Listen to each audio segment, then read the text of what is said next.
All right. Good afternoon, folks. I see that it is just past 2 p.m. Eastern, so I think I'm going to get things started. My name is Hollis Kara. I'm the Communications Director at ARIN, and I'd like to welcome you to our webinar on the current consultation on the update to the RIR Governance Document, which will be hopefully a replacement for the current ICP-2 policy that is in place. For those of you who are joining us, I'm sure that you've been following along. This has been a long-running project of the Number Resource Organization and Address Supporting Council. We have our 3 ARIN representatives here today to help with this discussion. And basically, this webinar is going to be dedicated to a walkthrough of the revision, as well as talking about how you can participate. The consultation itself will remain open through the beginning of November, but we wanted to get this out there and get you thinking about it, and so that you can start putting together your feedback well in advance of when this will be presented again at the ARIN meeting in late October. So with that, I'm going to kick it over to Nick Nugent, who's going to be leading the presentation today. Hi, everyone. My name is Nick Nugent. I'm a vice chair of the ASOAC, as probably many of you know. And I'm just going to go through some of the pertinent changes with this second version of the RIR governance document. So many of you, perhaps all of you, will be well familiar with this background, but I'll give it anyway, just in case there are some who are not familiar with the ASOAC and the role we play. So the ASOAC is the Address Supporting Organization Address Council. Taking a step back, the ASO more broadly was established by ICANN to advise on Internet Number Resource Policy. It is one of ICANN's supporting organizations, and the Number Resource Organization, NRO, or NRO-NC, NRO Number Council, has been designated to fulfill the role of the ASO-AC within the ASO service organization. That's a lot of letters and acronyms. So I won't dwell on that, but we are 15 members when we are at full strength, 3 from each RIR region. Each region, 2 are elected, 1 is appointed. We currently do not have any members from AFRINIC at the moment because they have not had a board that's been constituted and able to appoint members to the council, but we hope that that will soon be fixed. As stated on the slide, we advise the ICANN board. We oversee the global policy development process. We are responsible for appointing 2 members of the ICANN board and 1 member of the ICANN nominating committee. We meet monthly and also in person, and our monthly meetings are open to the public for the most part. And let's see, here are the current members of the ASO-AC. As you can see, 3 from 4 of the 5 regions. And Kevin, Amy, and I, members from ARIN, are all on the call and happy to answer your questions. Okay, ICP-2, what is it? It's Internet Coordination Policy 2. It governs the recognition, or I should say it speaks to the criteria for recognizing new regional internet registries. Now, just a bit of chronology here. You can see from this slide that RIPE, APNIC, and ARIN, 3 RIRs, were actually established before there was an ICP-2, as was ICANN. But at the time, it was recognized that there may be a need to form additional RIRs in the future. AFRINIC was under consideration, as was LACNIC. And so the question became, well, what are the criteria for recognizing new RIRs? And that's what ICP-2 does. It provides criteria for when a new RIR might be recognized. But ICP-2 is nearly 25 years old. And in the last quarter century, the internet has changed in significant ways, as have the relationship between the RIRs and ICANN. That's one of the reasons why we're revisiting it.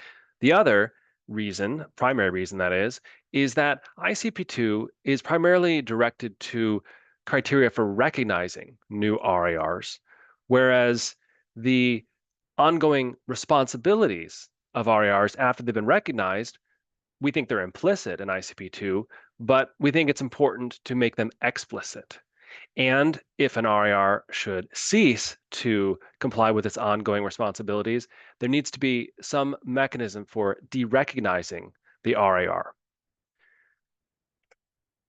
So, because of these needs, in October of 2023, the NRO-EC, which is the CEOs or the executive heads of each of the RIRs, they asked us, the ASOAC, to help strengthen ICP-2 in two ways.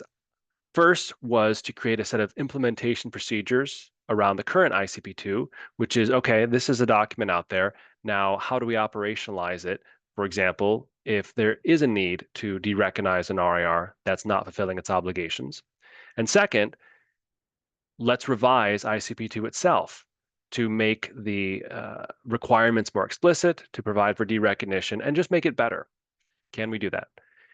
We provided the NRO-EC drafted a set of implementation procedures, and we reviewed and advised on it. And that document was finalized more than a year ago, and it can be found online. But the ICP-2 work was a bit more involved. And I'll tell you how we decided to approach the work of revising ICP-2. We thought rather than just come out with a brand new document or even edits to the current document, let's figure out what's actually important. Let's figure out what the principles are that we want to implement in any document like this. And so in October of 2024, we put out a principles document, a proposed principles. These were 24 principles that we thought should be incorporated into ICP-2 or the document that would replace it. We then conducted a public consultation on that principles document, and we received a ton of feedback. We reviewed that feedback, we reproduced it, every single comment, we organized it by agree, disagree, strongly agree, etc. We published a consultation report. Then, based on that feedback, we said, okay, we think we have enough information based on the principles and the feedback to actually draft the new document. And we called it the RIR Governance Document. Not ICP-3, that moniker has already been taken, and not ICP-4, the ICP series has largely been retired. We gave it a name that we thought was more descriptive. We called it the RIR Governance Document. And we published a first draft of that in April of 2025 and conducted a consultation on it. We received, again, a lot of great feedback. We reviewed that feedback, and then we recently, in August, published a revised draft RIR Governance Document, a V2, if you like, version 2.0. It's still a draft, but it is closer, we think, to a finished product. And we launched community consultations on that revised draft. If you're interested in reviewing some of these past documents and previous steps of the process, here are a couple QR codes and URLs. You can find the principles consultation report, and you can find the version 1 of the RIR governance document.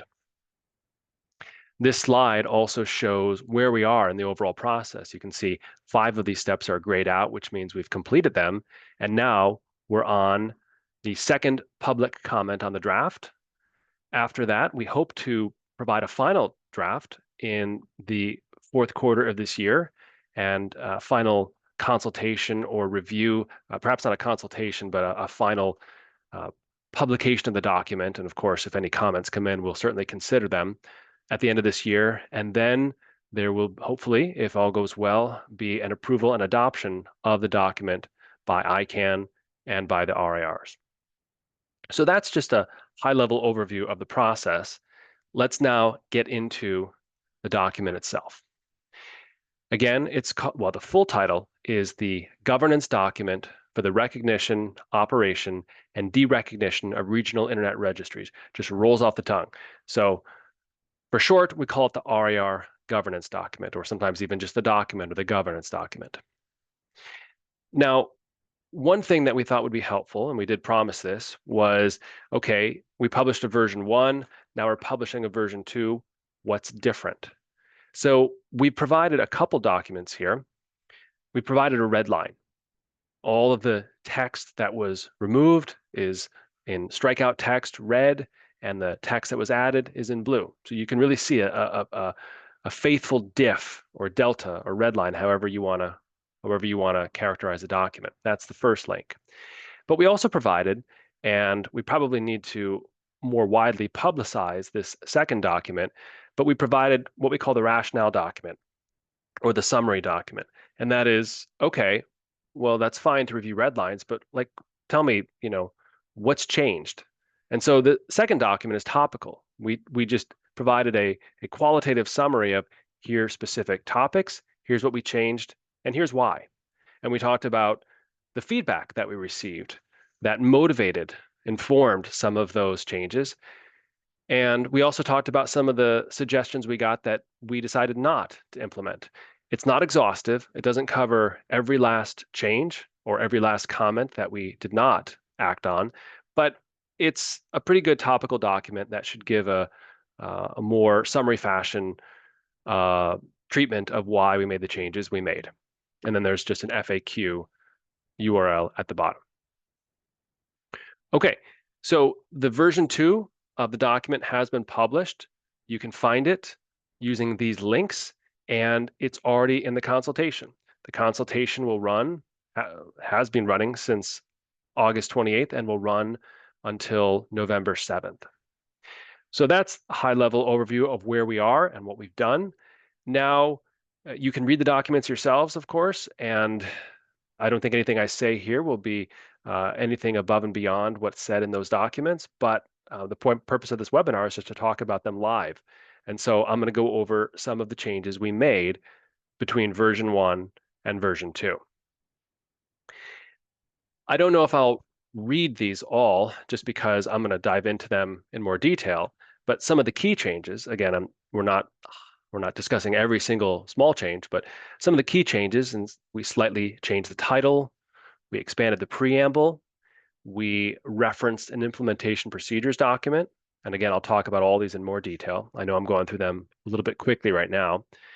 We provided some additional protections for affected RIRs when it comes to recognition or derecognition. We provided some criteria for when audits or proposals can be made or requested, and we have a new emergency continuity procedure. And that's definitely a new thing that we did not have in version 1. Okay, so now that's a lightning tour. Let's dive into a little more detail, talking about the title, for example.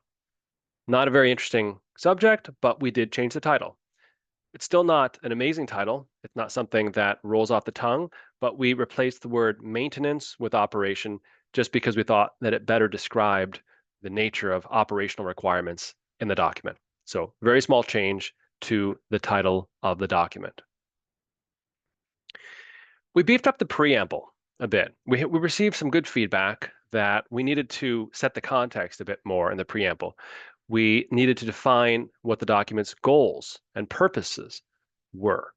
And so we did that. We provided more context to the document and explained the goals and how those goals are advanced by the document. Also, and this is something we've tried to emphasize quite a bit, we've received lots of good feedback about provisions saying, for example, oh, well, you say, in the document that RIRs have to practice good corporate governance. That's great. What does that mean? That's not very detailed. And that's true. It's not very detailed. It could vary by jurisdiction. It could vary by entity, potentially. Or, for example, there are procedures around data sharing or taking over temporarily or permanently another RIR services. How does that work? Don't you need to agree in advance on the protocols you'll use and the sharing frequency and all of this? The answer is yes. All that stuff is very important, but it's too low level for the document. We just simply cannot get into that much detail in the document, and it would bog the document down, and it would make the document static when those things need to be more dynamic. The RIRs, for example, should be able to agree among themselves. You know what? Let's change the way we share data. Let's use this protocol or this software instead. So we've mentioned this on multiple occasions, and we've said the way that the RIRs are going to provide or agree on this additional detail is to craft another document called the implementation procedures. And that will just contain, again, details about how the provisions of the document will be implemented. Well, some folks said, well, that's not mentioned in the document. Shouldn't it be mentioned in the document itself? And the answer is yes, it should be. So that was a great suggestion. And we added a new section 1.3 to note that the RIRs and ICANN may jointly create this separate document, this separate set of procedures to get into more low-level detail. But one thing that we wanted to make clear, and we made it clear in the document, but I'll make it clear through my remarks right now, is that don't worry, although the implementation procedures can be crafted by the RIRs and ICANN, they're not going to go through a public consultation procedures. They don't have to be formally ratified. It's not nearly that formal, and they can be changed very flexibly. Even so, the implementation procedures cannot contradict or override any terms of the RIR governance document. All they can do is flesh out the current provisions in that document. So we think that's an important point to note.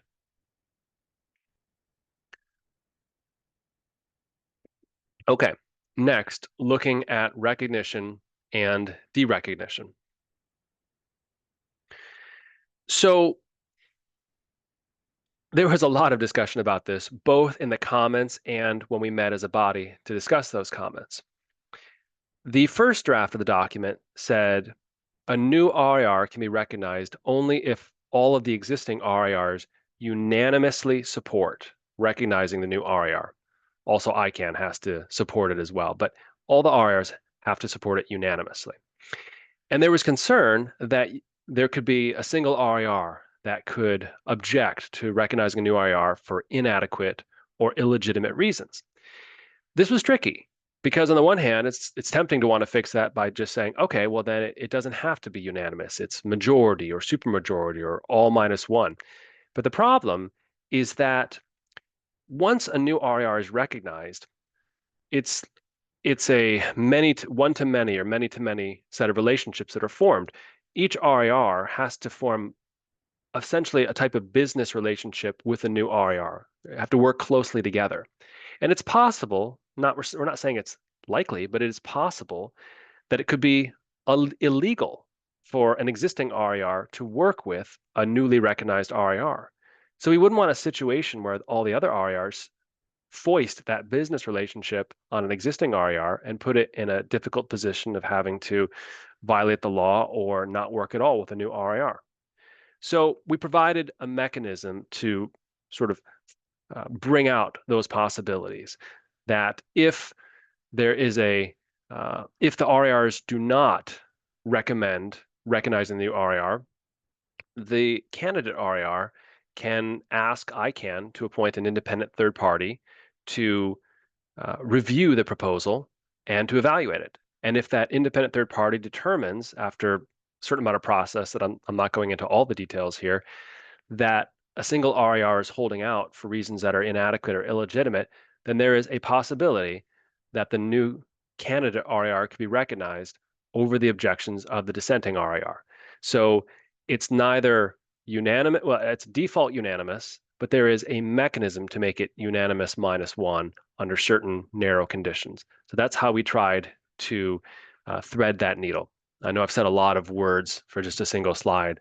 The devil really is in the details, and so we encourage you to read that section 2.3a to see exactly how we tried to finagle that issue. Okay, what about derecognition? Well, we provided some additional protections for an RIR that is subject to potential derecognition. There must be, there are only certain entities that can propose that an RIR be derecognized, and we added some minimum requirements for what the proposal must contain. It has to lay out in detail the parts of the document that the existing RIR is allegedly not complying with. It provides an opportunity for the affected RIR to publicly respond in writing to the statements against it, and it requires ICANN to publish the reasons for any decision it makes. So again, something we've tried to emphasize both in the document and in all of our comments is that the purpose of this document is not to make it easy to just very quickly and unceremoniously kick an RIR out. Not at all. There is a presumption in favor of rehabilitating, of helping the RIR. That's the goal. But as a final last resort, if it becomes necessary to derecognize the RIR, then it becomes necessary, but we put in some protections along the way for that RIR to make sure that it is treated fairly. I mentioned that there are only some entities, or there's a mechanism for who can propose that an RIR be derecognized. We initially had a requirement that, or I should say, an option that 25% of the members of an RIR could request derecognition. We recognize that, and this is some of the feedback we got as well, that different RIRs are going to have different numbers of members. And partially that's because different RIRs have very different criteria for who can even become a member. So we changed it to a new threshold of either 2,000 members or 25% of the members of an RIR, whichever is lower. We do recognize that some folks thought that even that is too high, but we don't want a proposal or an RIR to be subject to the hassle of a derecognition defense lightly. So we do require that threshold. It also allows, version 2 does, ICANN to initiate the derecognition process. But as always, the RIRs must approve any derecognition. Okay. Audits. There are two types of audits provided for in the document. There are periodic audits. These happen regularly. And then there are ad hoc audits. These can happen ad hoc. They can happen because there's a problem and there needs to be a quick assessment of what's going on. That's the ad hoc audit. So very similar procedure for requesting an ad hoc audit of an existing RIR.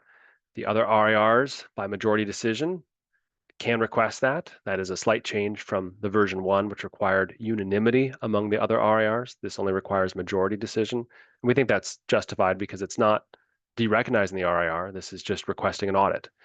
Or likewise, the 2,000 members or 25% of members, whichever is lower. And we also provide a mechanism for ICANN itself to initiate an ad hoc audit. And the rationale for all these mechanisms is to catch problems early on. Again, the point is not looking for a quick and easy way to derecognize RIRs. It is trying to make sure that RIRs don't fall into trouble in the first place. And that's what the audit mechanism is for.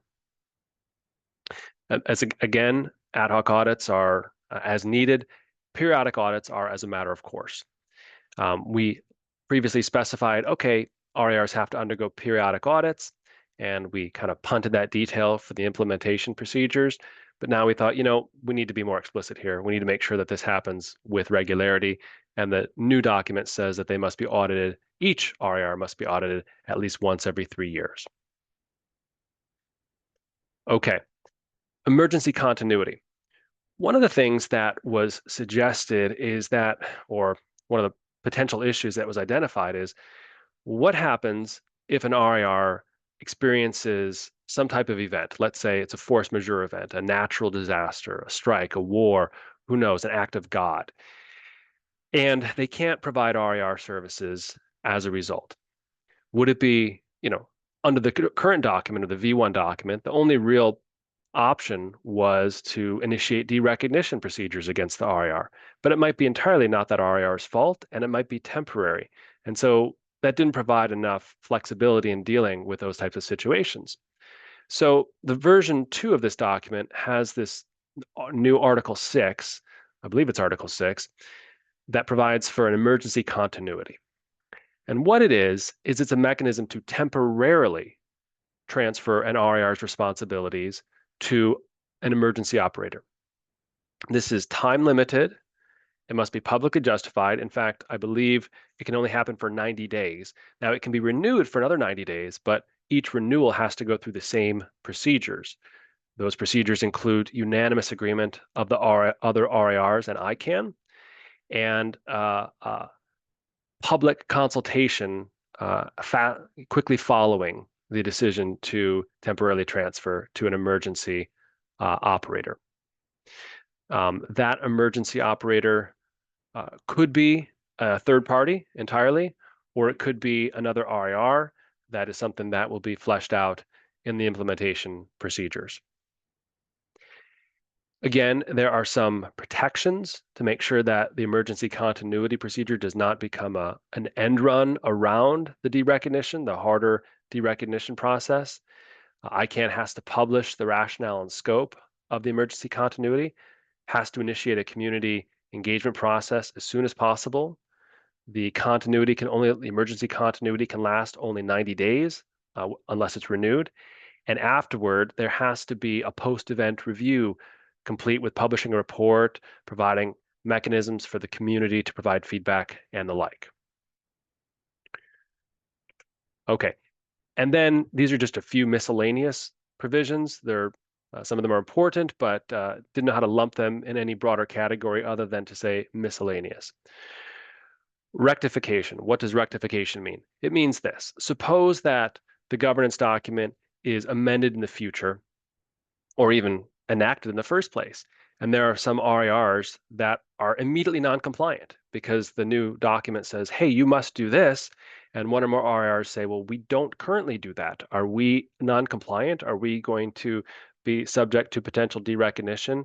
And the answer is no. Rectification refers to the process and the timeline for giving an RIR time to become compliant. Now, we previously said, hey, if the document is amended, then, an RIR must be given a reasonable amount of time. To be honest, I forget the precise language in the first version of the document. The V2 document says the grace period has to be specified in the amendment. So there will be no ambiguity when an amendment happens as to what the grace period is for affected RIRs. But again, even enacting and adopting the document in the first place might put some existing RIRs in a state of noncompliance. So in that case, there is a 3-year grace period after the adoption of the document in the first place. It doesn't mean that RIRs can be noncompliant for 3 years. Rather, if there are any new obligations in the document that were not already contained in or implicit in ICP-2, well, then there's a 3-year grace period. We added a new section on dispute resolution. It just requires each RIR to provide a mechanism for members to enforce their rights against the RIR. A lot of the comments, or not a lot of, but some of the comments we got in the document were really observant. They said, well, gosh, could this procedure be exploited to do this? What if they really wanted to behave badly or disadvantage a candidate RIR or disadvantage a RIR subject to derecognition? And we thought that we had made clear that, derecognition is a last resort. Candidate RIRs will be evaluated fairly. But we thought, let's just make it explicit. Let's add an explicit obligation of good faith and fair dealing under the governance document. So not only do all actions have to be fair and in good faith, but the actions have to be undertaken promptly and within reasonable timeframes. And so we hope that this puts to bed some concerns about whether, gaps or loopholes in the document would allow RIRs to act in a self-interested or unfair way. So that's the summary of the V2 document and the pertinent changes relative to V1. We welcome your comments in any form, but we strongly prefer them through the official channels of the consultation that has been conducted, and that is a mailing list. You can find information about how to participate in the consultation, how to subscribe to the mailing list and comment on it, and we value your questions and comments. Yep, here are the links to both the current mailing list for discussion and the archives of the previous comments that were made.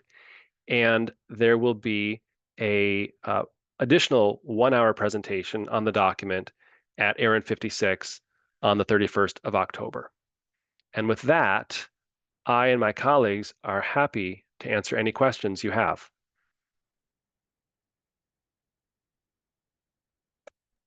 If you have questions, feel free to put them in the Q&A section, and we can present them to our panelists.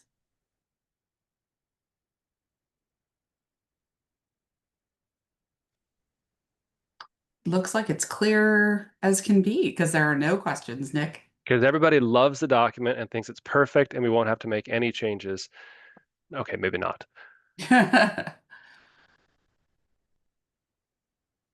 Okay. Maybe just another 20, 30 seconds. Okay. I see one comment. I don't know if you want to read it, Bev, or you want me to do so. Sure. Jonathan Black says recognition. Why wouldn't you make it a supermajority? Yeah. And just the issue that I talked about earlier is that we don't want a situation where the dissenting or objecting RIRs are potentially put in a difficult legal or potentially even, I guess, business situation by being sort of forced into a business relationship with a new entity on the other side of the world. There are, again, mechanisms to appeal and to make sure that the RIRs are acting in good faith, but we did certainly, and there was hours and hours of discussion and debate among the group with this and discussion with RIR legals, and it's just the supermajority just didn't prove workable. All right. And Nigel says, I appreciate the explanations given. It'll assist us in evaluating the revised document in the coming weeks. Grateful for making your slides available. And we should mention that we will make sure that these slides are available to everyone. And is this is being recorded as well, so we'll publish that, right? We'll publish the recording as well. Okay, excellent. The recording will be available both on the ARIN website and on that community engagement page on the NRO website. So we're trying to make sure that all of the regions are gathering the data on all of their input sessions in one place for easy reference in case anybody wants to check out what's being said elsewhere. So I would default to the NRO community engagement page to keep current on all of those activities. Great. Okay, well, other than just compliments on your presentation, I don't see any further questions. Thanks, everyone. This was a team effort. The broader ASOAC helped put together this presentation, as did CCG, that is Hollis and her colleagues in other regions. So really appreciate it. And again, we're available. We welcome your comments through the official channels, and we're also going to be, some of us at ICANN 84 in Dublin. I'll be there. And then, of course, at ARIN 56. So thanks, everyone. Thank you, Nick. Appreciate everyone's time this afternoon. Have a good day. All right. Goodbye, everybody.